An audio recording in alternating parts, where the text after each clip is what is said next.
The beginning. The insights shared and the statements made in this book are not for mass consumption. The insights shared and the statements made in this book are not recommendations. The insights shared and the statements made in this book are not rules to be followed. There is no reason to change one's own opinion or alter one's belief. Things are stated as they are, with no interest in discussion and no attempt to convince. Stated simply, should one believe the things written in this book? He should not do anything. Whatever he thinks and feels is up to him. These words are not an attempt to help. These words are not an attempt to teach. Things are stated as they are. To many, these words may incite sorrow, anger, disbelief, and outrage. No recommendations are made to ease such reactions. There is also no recommendation to stick with it. There is no recommendation to face the truth. There is no recommendation to read it. What is the world? The world is a circus. It is a place of neon lights and loud sirens and shiny objects. It is a place of institutions, dogmas and propaganda that is created to control the masses. The world is a place of half-truths and outright lies. It is a place that conditions and brainwashes the masses into believing various fantasies. Politics, religion, schools, teams, spirituality, self-help, and all the institutions and dogmas it creates are to arrange individuals into competing groups so that they may be controlled. And in those pockets of the world where there is not an outright attempt to control, there is a pervasive ignorance of the way things truly are. The books, the media, and the words that are spouted from societal loudspeakers are both well-intentioned and ill-intentioned lies. Poison in a medicine bottle, knives wrapped in embroidered handkerchiefs, cyanide wrapped in scented towels. The world is wrong about everything. It is for this reason that the overwhelming bulk of the people of the world live a life of suffering, poverty, and failure. This is the track record of the world, its dogmas, educational systems, and institutions. The world is but a superfluous entertainment. Government. Governments are responsible for the majority of evil in the world. Government is a thief, rapist, and murderer that creates laws absolving itself of the very sins for which it imprisons its citizens. Government views its citizens as a compendium of slaves. Government views its citizens as people to be controlled in order to retain its power. Government views its citizens as an open field of cash to pilfer from, to stuff its own coffers. If there is a form of evil incarnate in this world, it is government. It exists solely for its own engorgement at the expense of its citizens. It is a parasite that sucks the life out of its citizens. The reason that it continues to exist is because the world has brainwashed the masses into believing its propaganda.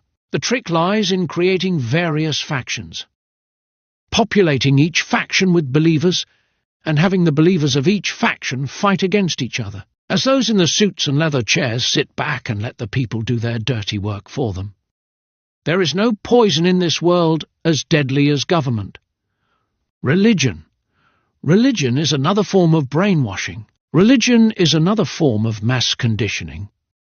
Only it is wrapped in a more deeply scented cloth. God. Religion has nothing to do with God. It has only to do with the name of God. Religion has nothing to do with loving God. It has everything to do with fearing God. The middleman is always the thief and the scoundrel, for he serves himself regardless of the nature of the transaction. The priest is no closer to God than an earthworm is to the Big Bang. The priest is not a man of God. He is a merchant. He is no closer to God than those who visit the temple. He is an usher at the movie theatre. A parrot can recite verses from a text. Memorizing and reciting verses does not make one holy or enlightened. Man's path to God, if it is true, is a direct one. If it goes through the prism of religions and priests, the individual is certain to veer off course. School. The primary reason that school exists is not for the purposes of education, but convenience. Parents need a place to leave their children when they go to work. The fact that school still exists demonstrates the power of societal conditioning. It is fanaticism, plain and simple, for what other institution could continue to exist and thrive, despite a persistent and universal track record of failure. And a failure of monumental proportion, on both the professional and personal level. All around the world there are movements afoot to combat bullying, and therapist practices are thriving for this and other socially created illnesses. Where does bullying begin? Where is bullying the most prevalent? Schools. What else is learned in school, in this place of so-called education? It is not that schools are not places of education. They are indeed places of education. Children become educated in creating cliques and groups which fight against other groups. Children become educated in the latest forms of vulgar and offensive music. Children become educated in the latest forms of social media. Children become educated in social and cultural conditioning. The providers of education in school are not teachers, but students. Teachers are there only to lessen the damage done between students. Teachers are essentially bouncers and policemen. School is a nightclub that operates during daylight hours. As for the information that is taught in school, of what relevance is it to the real world? Of what value is an algebra equation to one who is not seeking a career in mathematics?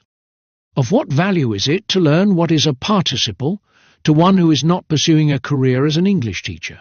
If one examines the institution of school, it becomes clear that it serves only itself, as every institution serves only itself. School is a place for those who seek a career as a schoolteacher. All of the information taught in classrooms over a period of decades can be Googled on a weekday afternoon. Universities have taken the game to an entirely new level. They have become veritable cities in their own right. The only thing higher about higher education is the price and the marketing. If school is the small church on the corner, the university is the mega-church. Each passes out its donation plate in the name of education. The employer who hires individuals based upon grades and degrees is an idiot. Unless the job he is trying to fill is for that of professional test-taker or memorized jargon reciter, real learning occurs in the real world. Real education occurs on the pavement, not the blackboard. Friendship. It is possible that one may find an individual in this world that remains with them through easy and difficult times, one who is genuinely interested in the welfare of the individual and has a calm and supportive nature that provides a respite for the individual. Such individuals do exist. But they are extremely rare. In most cases, friendship is but a form of acquaintance, a shallow affair born of an individual's aversion of being alone as he pursues life's empty pleasures. Someone to go to the movies with, the club with, the shopping mall with, a party with, someone whom to gossip with and make nonsensical chatter with in order to pass the time. In most cases, friendship has a negative influence upon humans, for most of the individuals in this world are not rare people. Thus, they imprint their commonality upon others simply by virtue of their presence and their chatter. Environmental influence cannot be overstated. One stands a far better chance at a more personally and professionally fulfilling life by never having a friend. Family. Most of the pains that a human experiences come from his own family. Encounters with outright strangers tend to be far more harmonious. The troubles that one experiences in family are not necessarily the direct result of the family, but from what the family environment elicits within him. Greed, control, ego, unappreciativeness, attachment, jealousy, and all the like. Before one thinks to blame his family, shall he first look squarely at himself? A chronic geographical intimacy tends to spawn things within a human that brings suffering to himself and others. Money. Money is necessary to live in the world. Philosophies about money and the factions it has created is yet another example of societal conditioning. The man who says that the wealthy are unhappy speaks from a place of jealousy and insincerity. For while the statement may be true, it implies that having no money brings happiness. The wealthy man does not live a happy life. The poor man does not live a happy life. The middle-class man does not live a happy life. The poor man wants money, the wealthy man wants more money. All humans are the same in the fact that they want that which they do not have. The details are irrelevant, and class warfare is insincere and disingenuous. Fame. The one who desires to be famous dreams of a day when the people of the world will recognize him. Once he becomes famous, he spends his time and money attempting to prevent himself from being recognized. Of what value is it to be known by strangers? Fame tends to compromise one's art. It tends to tie one's hands and force his tongue. Unless he is of the uncompromising sort, the famous man finds it difficult to speak and create with wild abandon. For that which was once wild and free now becomes careful and rehearsed. The pressure of peering eyes and judgmental tones tend to toss him off balance. He who values the opinions of the people becomes their slave. He who performs for praise and applause is a circus clown. He is but an entertainer, not an artist. The meaning of life. Life has no meaning. But man cannot accept this. Therefore, he attempts to fantasize meaning into all that he does. A human life traditionally lived is a series of events and circumstances. Most are stormy, some are pleasant. The pleasant ones are called pleasant because they are a respite between storms. All things in life are relative. Thus, they can be made into anything one likes through the vehicle of one's imagination. A man is born. He creates a number of relationships. He experiences a series of events. Then he dies. And when he dies, he lives only in the memory of X number of people. This memory is the only trace that he ever existed. There is no meaning to this, other than that which one concocts by way of a fertile imagination. The spirituality gang, singing songs, reciting slokas and verses, they appear through a fog of incense. One is all is one, all is love. Love, love, love. Practice compassion. Meditate upon loving kindness. Serve, serve, serve. Practice meditation. Practice mindfulness. The Four Noble Truths. The Eightfold Path. Buddha says this and that. The Gita says this and that. Aum, Sat, Chit, Ananda. Do this, do not do that. Be this way, not this way. Give, do not take. Practice this and that and that. Right speech, right action, right this, right that. But I have done everything, venerable sir, and still I have gone nowhere. I have done everything, sir, and still I am suffering. Just keep practicing, have faith, meditate, be mindful. One day it will come. Have you been practicing, venerable sir? Yes, for 50 years. Have you found what you are looking for, venerable sir? No. But see, I am still practicing. The world and its concoctions know only concepts. It is awash in practices and concepts. It gets nowhere, because it is not interested in getting anywhere.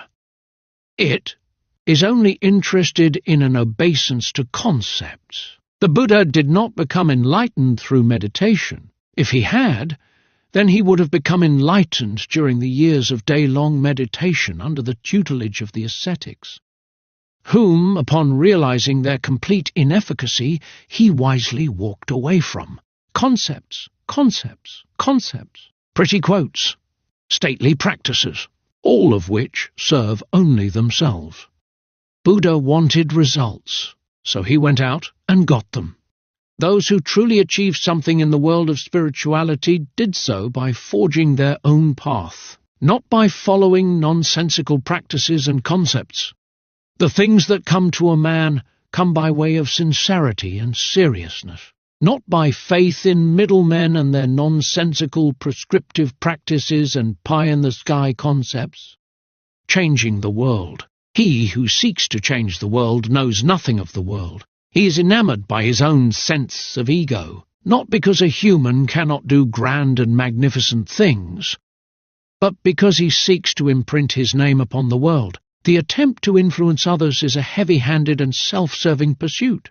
If others become influenced, they will do so of their own accord. The world is not accommodating to those who seek to change it, for it is tied to its own self-serving nature, and to the concepts and dogmas it lives by. The world is not a thing to be changed. A circus will always be a circus. Help! There is perhaps no human action that brings more strife than the attempt to help another. If a man is homeless on the street, and one drops money into his lap and walks on, this is one thing. But to offer help to another on an emotional level either brings pain and conflict, or has no effect whatsoever. The more anonymous the help, the more one will avoid injury. Aside from the most plain and extreme circumstances, offering one's help is an invitation for pain. Humans do not like to be helped. They like to remain as they are. The human does not care what another thinks. He believes he is right, and any attempt to separate him from this belief is certain to bring conflict. Help is yet another romanticized concept that society force-feeds humans. Aside from basic worldly needs, the human is not a helpable creature. He is too conditioned to be helped. He is too brainwashed to be helped. Help is more a desire of the helper than that of the helpee. In the complex domain of human interaction, the attempt to do good is fraught with peril. Smartphones. Smartphones are the new tobacco, only far more devastating. The long-term effects remain to be seen. The effects seen thus far portend an ominous future. Humans have fundamentally changed since the advent of smartphones, and their brains have as well. The ability for a human to sit without doing anything, though it never was a human strong suit, is now virtually extinct. The smartphone has become the hub of a human's existence. Everything he does, everywhere he goes, revolves around the smartphone. He feels naked without it. Like forgetting one's car keys, or the keys to one's home. The rectangular imprint can be seen in his pocket at all times. It is the last thing he sees before going to sleep, and the first thing he sees when he awakes. Portions of the brain are likely to become deactivated by way of non-use. Smartphones will likely affect the brain chemistry and the physiology of man. What is quite humorous is man's creation of smartphone apps to monitor one's smartphone usage. As the saying goes, fox guarding the henhouse. Man no longer knows what to do without a smartphone in his hand. He feels lost, as if he has lost a limb. Smartphones have, in many ways that will continue to become apparent in the future, destroyed humans. Mankind will never be the same again. Conferences are a scam. One may imagine a gold rush. Thousands of people lost in a frenzy to find gold in the mountains. Upon finding gold, a man may do many things. He may hide it, he may protect it, he may deposit it in a bank.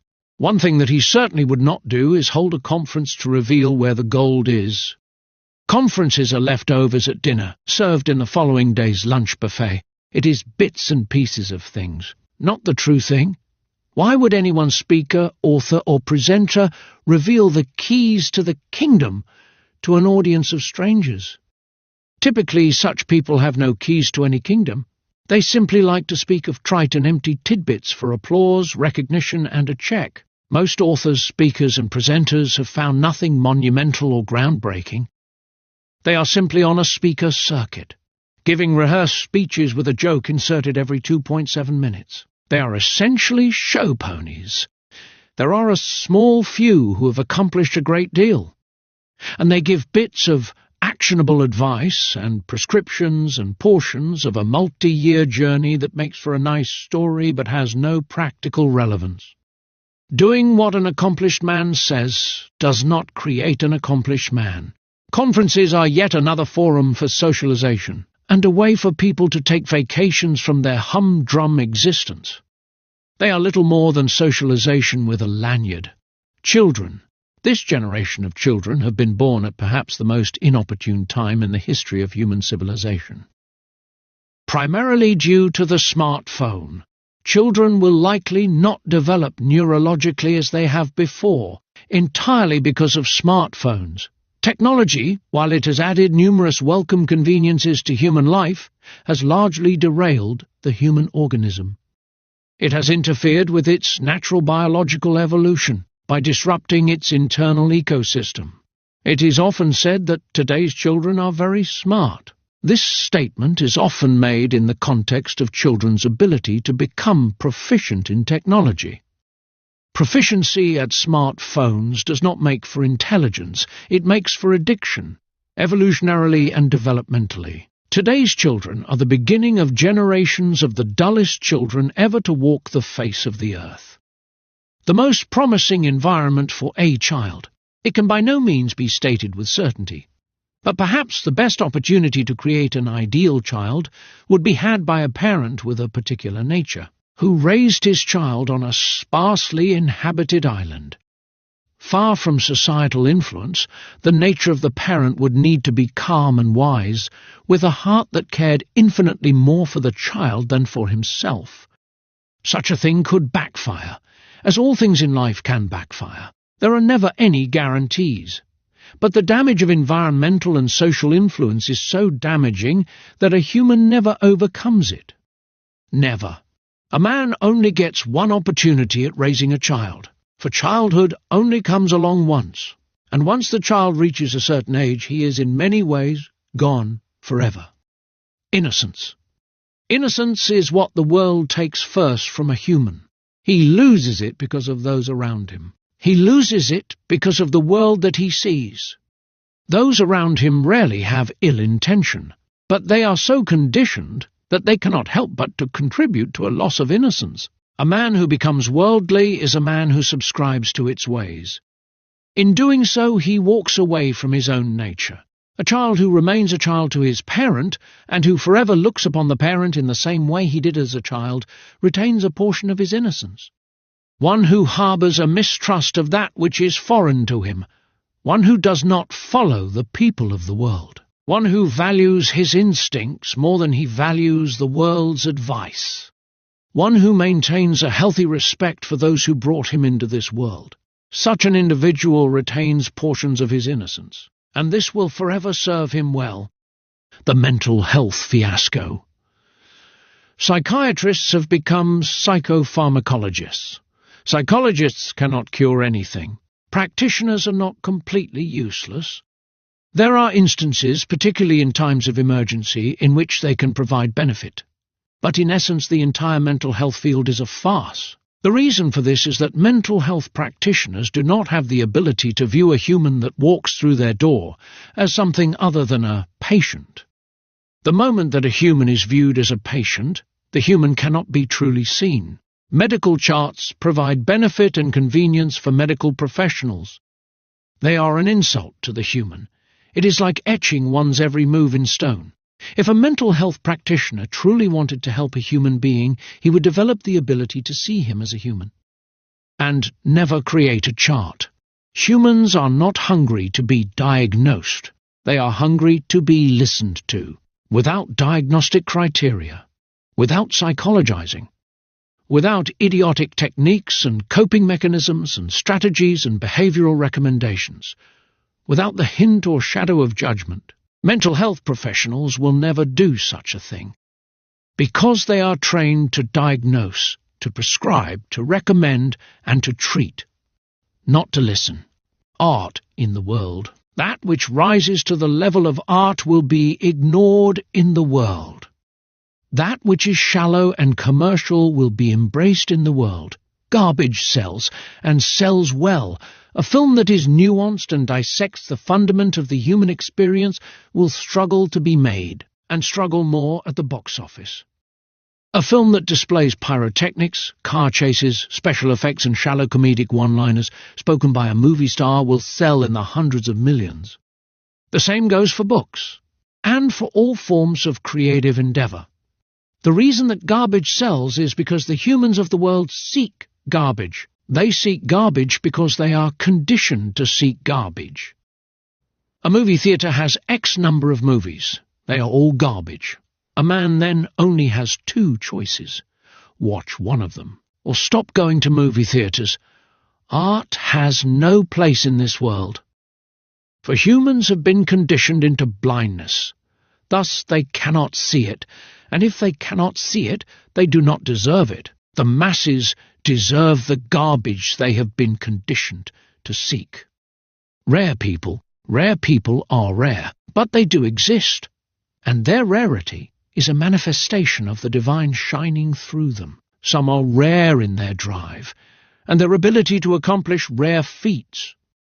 Some are rare in their humanity, and their penchant for sincere and self-driven service to other humans. Some are rare in their ability to make others feel comfortable in their presence. The rarer the person, the less he will be known, and the less he will be appreciated. Rare people, like rare artists, are largely recognized after they have passed away. Parental devotion. Parents do a great deal for their children. In many cases, they devote their entire lives to them. Those who devote their lives to their children certainly cannot be faulted for such a Herculean devotion. But they will suffer enormously on account. On a worldly level, this will not be understood. This is a universal statement, for nothing that is attempted to be understood on a worldly level can truly be understood. Because the worldly level is a cosmetic, conditioned, and wholly incomplete perspective. Life does not function upon the worldly level. It functions upon the level of nature. Nature is nature. The world is the world. The two could not be further apart.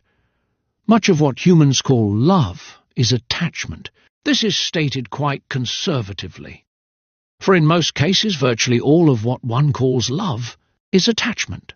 The more that a parent does for the child, the more out of his way he goes for the child. The more of his life he devotes to the child, the more he is setting himself up for a monumental and crippling fall. A human is a human. He is not made of stone, and he is not made of plastic wires and electrical connections attached to a fuse box. The more he does, the more he is likely to expect. This is natural.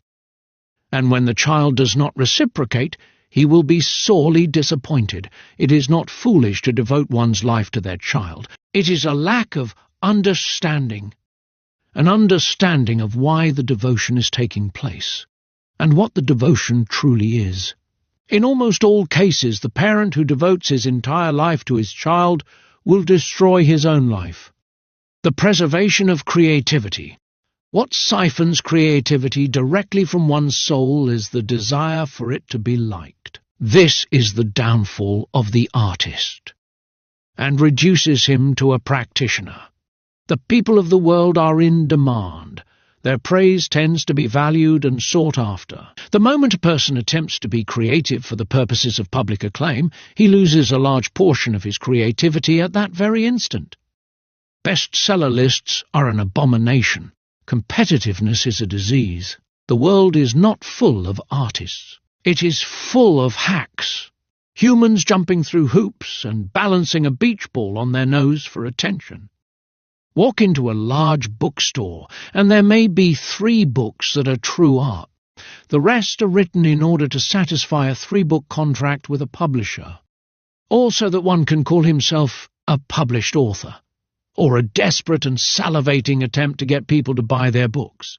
A creation that is not interrupted cares not for the world or its people. It seeks only to wash through the human like a tsunami. Humans manufacture petty games of competitiveness in order to satisfy their egos. A true artist is as rare as the rarest jewel on earth. The froth of pleasure. The societally conditioned human is nothing more than a pleasure-seeker. It matters not the type of pleasure. He is a pleasure-seeker, plain and simple. He attempts to categorize his endeavors in order to make them sound dignified, but they are pleasure chases just the same. The vast majority of what this world is composed of is entertainments. All forms of entertainment, Even the things that are billed as healthy and proper are entertainments. The average man seeks pleasure in a bar or on television. The monk seeks pleasure in a temple. The reader seeks pleasure in books. The entrepreneur seeks pleasure in money. The teen seeks pleasure in video games. They are all the same. None is more dignified than the other. Pleasure comes, then it disappears. Then it must be replenished. Then it disappears. Then it must be replenished. And so the game continues. That which is temporary is not truth. That which is fleeting is not real. Virtually no man in this world, regardless of his pursuit, is seeking a thing that is real, lasting and true. They are all chasers. They will always be chasers. Temples and monasteries. Temples and monasteries are viewed as holy and serious places. They are not. They are awash in the same hierarchical arrangements seen in any worldly institution. There is the CEO, the manager, the intern, and the workers. Each has their own set of duties, from the low to the high. Each has his own set of attire, from the simple to the ornate. Temples and monasteries are filled with humans. Humans that are worldly. Humans that are societal. A conditioned human is a conditioned human. It matters not if he is in a monastery or a brothel, he will bring his conditioning with him. Temples and monasteries consist of cliques and factions and divisions, and conflicts and jealousy and resentment, and the same form of emotional turmoil that is present everywhere else in the world. They are told to meditate and be mindful, or to sit in zazen, or to do puja, or to pray, or to sweep the floor, and all manner of heavy-handed and clever attempts at achieving what their bylaws dictate. Be it enlightenment, or a quiet mind, or moksha, or nirvana, or satori, or Buddhahood, or whatever word they wish to use. Is there a once-in-a-generation sort of human who visits a monastery and truly achieves these things? Yes, one time, in a generation. The rest are mere practitioners. The rest are cogs in a wheel. The rest are common people dressed in robes. The rest are chasers. They simply annoy the game of being. Spiritual, the Four Noble Truths and the Eightfold Path. Many books are written about successful people, biographies, and autobiographies. As for those who read these books, do they achieve what they read about? Does reading a biography of Jesus make one into a Jesus? Did Buddha read the Four Noble Truths and the Eightfold Path in order to become a Buddha? Then why should any human? It will be assumed that, although Buddha did not read the Four Noble Truths and the Eightfold Path, that these books summarize his path to Buddhahood. Very well. The Buddhist monks have likely all read the Four Noble Truths and the Eightfold Path. In fact, they likely have to recite them and practice them. Have they become Buddha? 1,000 of them? 100 of them? 10 of them? 1? Things do not work this way. If they did, then anyone who read these books and practiced what they said would achieve what they read about. It is not that they do not practice long enough.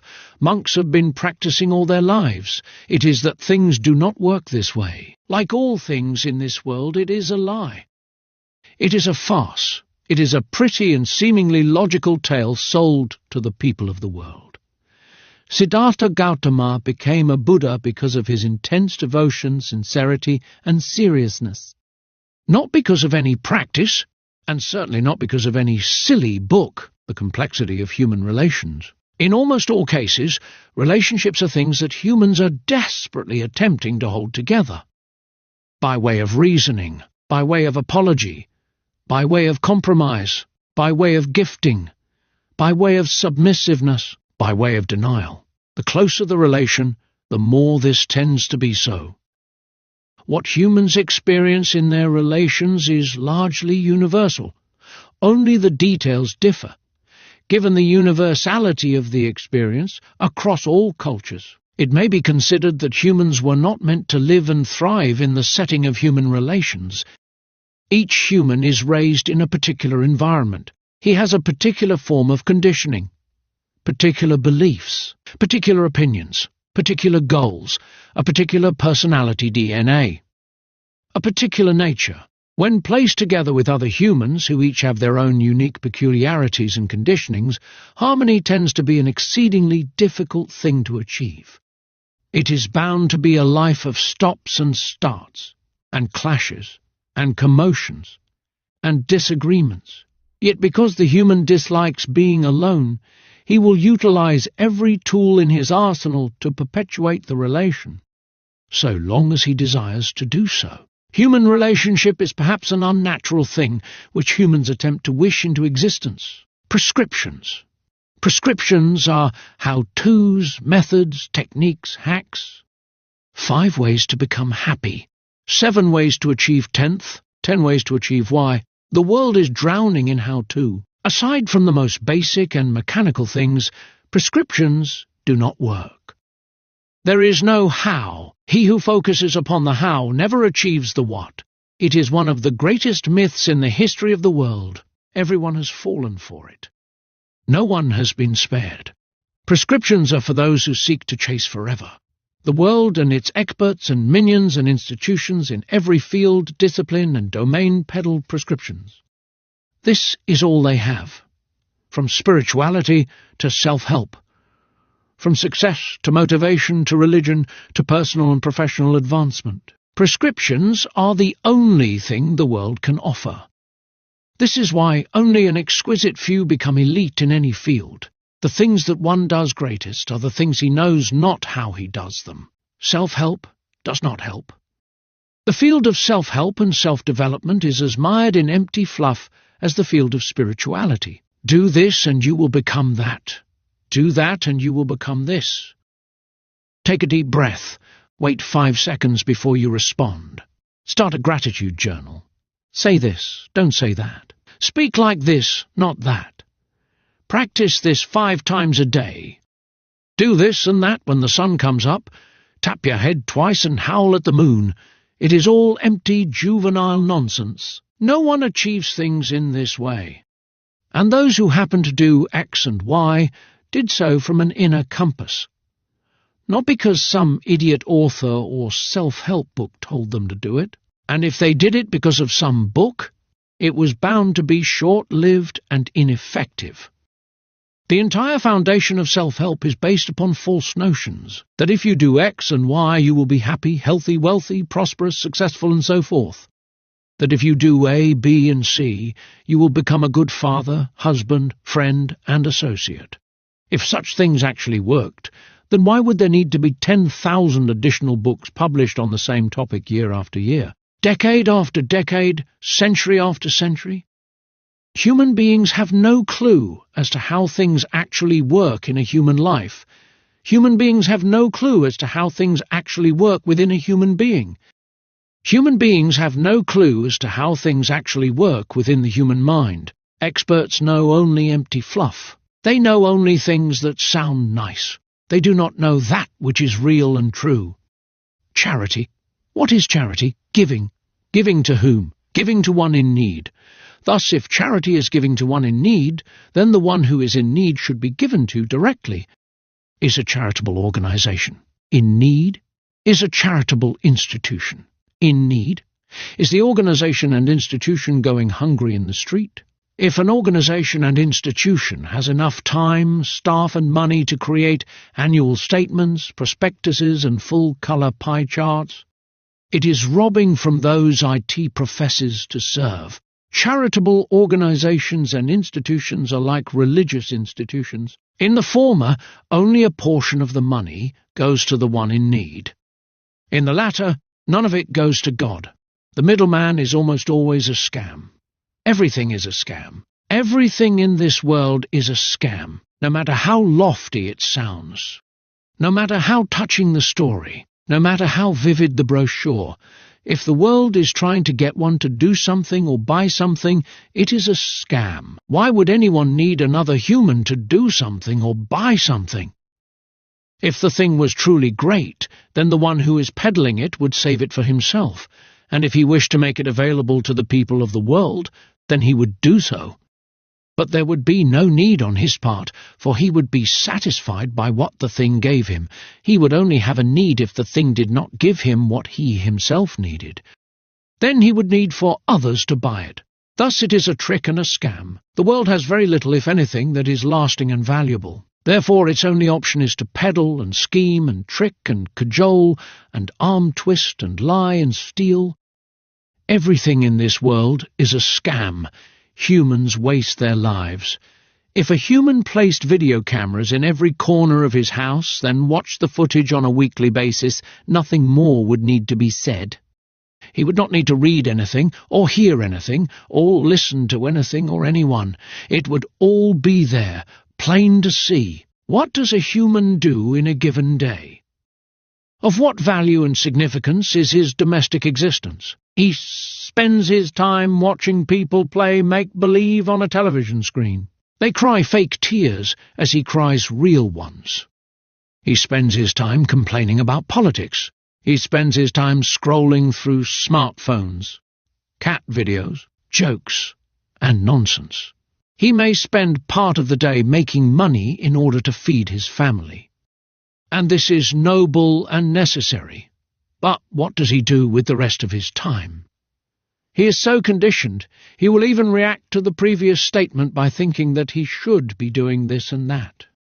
Then he may hurriedly pick up a copy of 5 Ways to be Productive, or a book on habits, or a book on morning routines, and he will then give himself a gold star for improving himself.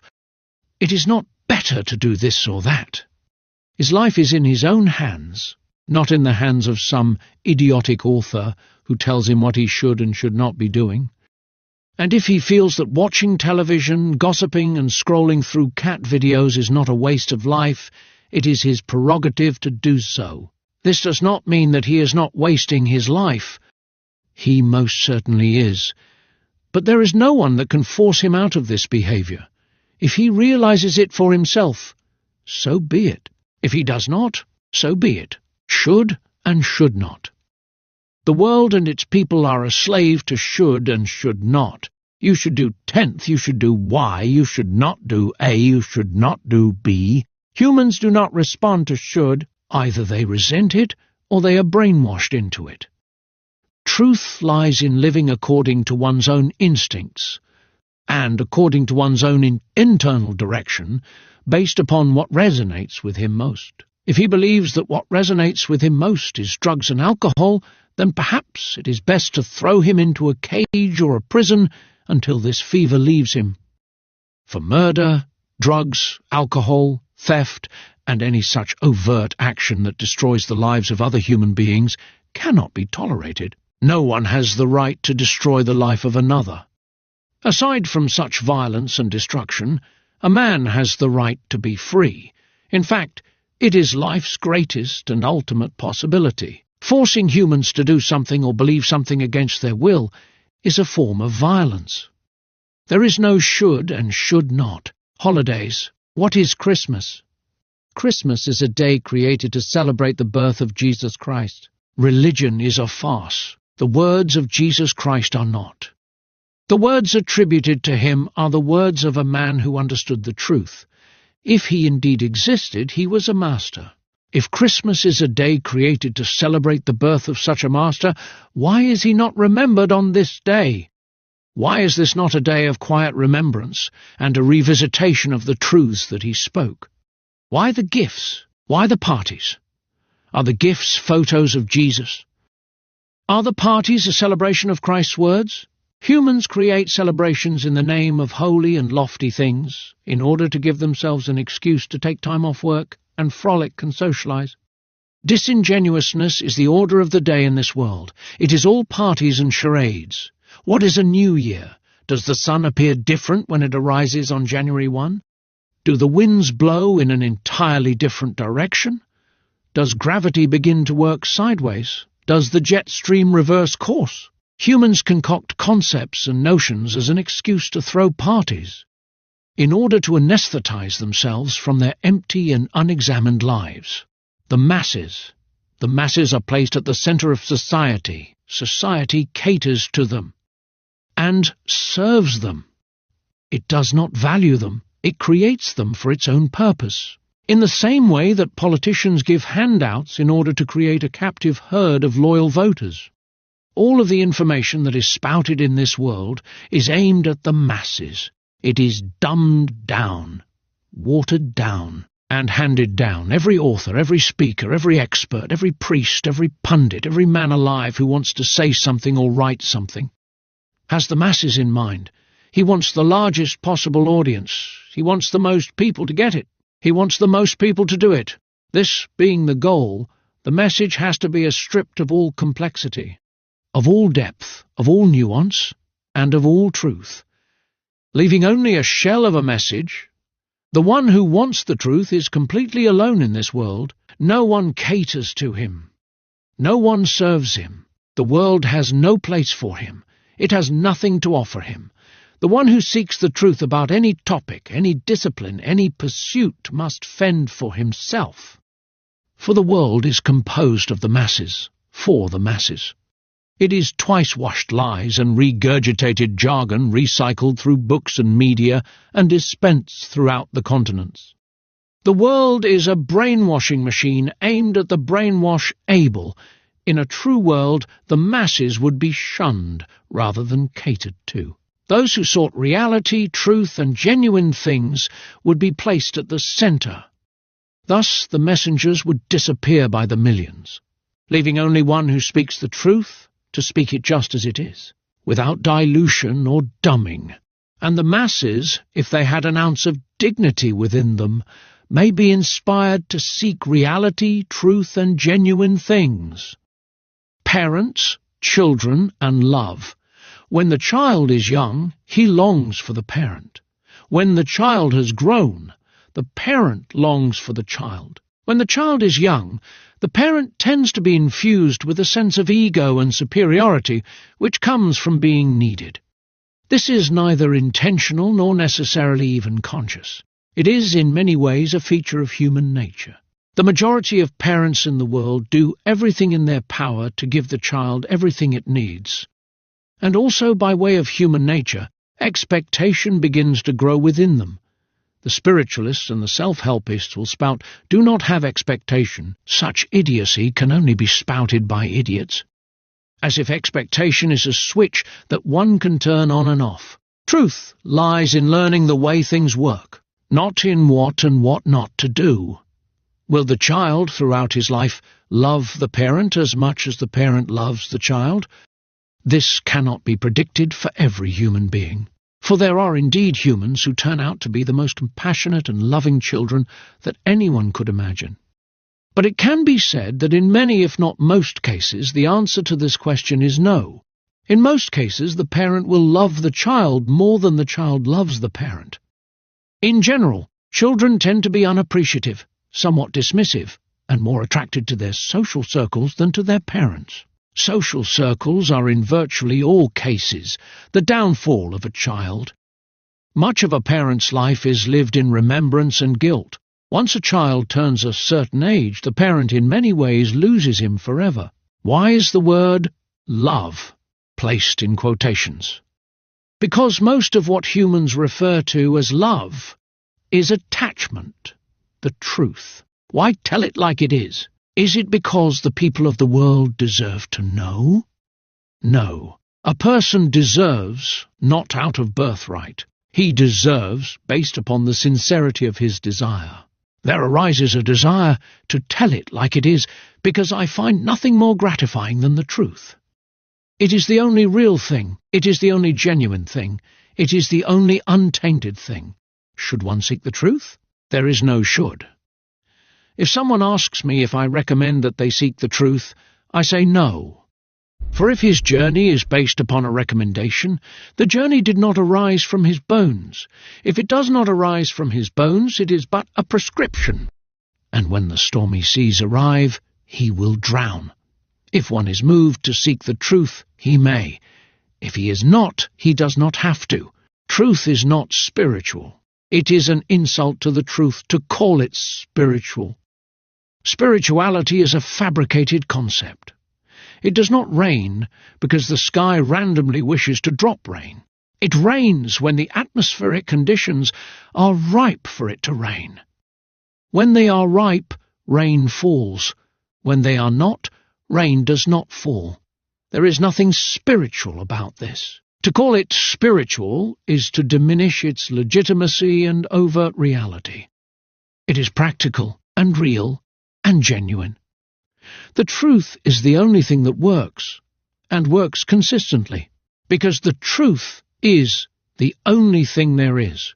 Every topic, every question, every problem, every dilemma, every pursuit in the material, earthly, and mental domains has a truth. Self-help, spirituality, self-development, motivation, religion, conferences, classrooms, experts, and anything and everything that the world has on offer is a lie. It is not real. It is a series of man-made concepts that look nice and sound nice, but do not work. They do not work because they cannot work. They cannot work because they are not. The truth, bits and pieces of truth, might as well be a lie. That which is incomplete might as well not exist at all. If it is not the entire story, it is only a story. Overcoming the world. To overcome the world is not to change the world. To overcome the world is to cleanse oneself of the world. The world is a place of half-truths and outright lies. The world is a place of illusions and fabricated concepts. The world is a place of brainwashing and conditioning. To overcome the world is to realize within one's being that this is what the world is, and that this is all it can ever be. Overcoming the world is not recommended. It is not a good thing to do. It is not the right thing to do. It is not the healthy thing to do. It is not a thing that one should do. To overcome the world is to become free of the world, free of false notions and concepts, free of a life attempting to live up to external ideals, free of the need for validation from the people of the world. To overcome the world is to find freedom, readiness. The truths revealed in these pages are not a thing for any man to imbibe, or to practice, or to assimilate, or to integrate, or to implement. They stand as they are, with no requirement to be read or seen or accepted. One may say that he does not agree. Very well. One may say that he agrees. Very well. Their agreements, disagreements, retorts, and musings live within themselves. The ultimate litmus test, the rate-limiting step, the ripe condition, lies not in one's willingness to work hard, practice, and discuss. It lies in one's degree of readiness. There is no compulsion or requirement for one to become ready.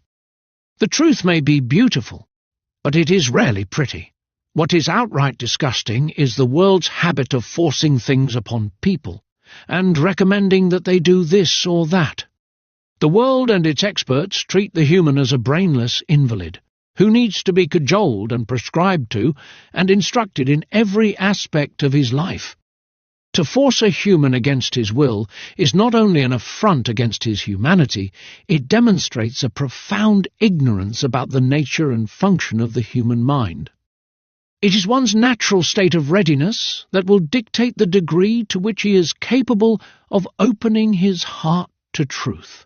Until that time comes, the truth is likely to cause him pain and intense discomfort, for it is as far as can be from the anesthetized and beautified lies of the world about Kapil Gupta, his life devoted to truth, truth about the essence of life and living, truth about becoming a legend, truth about training, skill development and teaching, truth about returning a human to his natural and native essence, truth about accessing the outer limits of human performance, truth about the nature, intricacies, nuances and inner workings of the human mind, advising hand-selected professional athletes, chief executives, artists, kings and queens.